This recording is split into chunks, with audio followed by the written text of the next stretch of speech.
The forest burns. The landscape is grayer than ash. The skies morph from a magnificent blue to an ominous red-black, and everything is dying. Swarms of nightmares glide through the frightening sky on bat wings, dropping bombs, murdering creatures, and adding flames. The wingless ones march in fearsome troops on the ground, attacking all creatures they encounter. Fairies cower in glass-filled jars. Elf heads dangle with terrified expressions from the belts of the more powerful nightmares.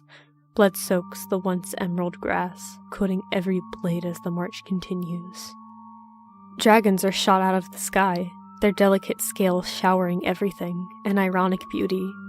Sorcerers attempt to counterattack, but habitually their spells do more good than harm, and they, too, are mowed down mercilessly.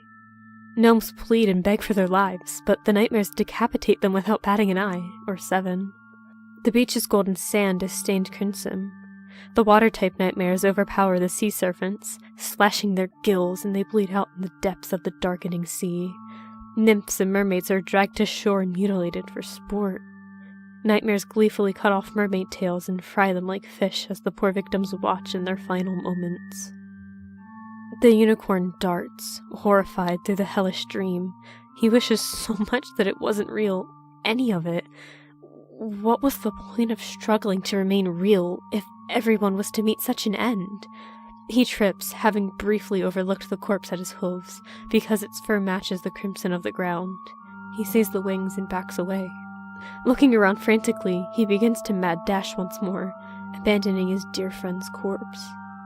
But he can't think about Pegasus now.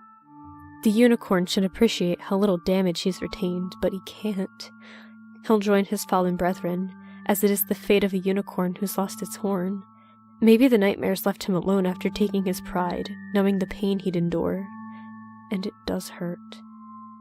His lungs burn as he runs on legs with pained muscles, but he must keep running. If he can protect even one.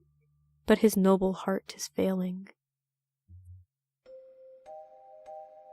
In a certain time zone, families all the way down the strip tuck their little ones into bed.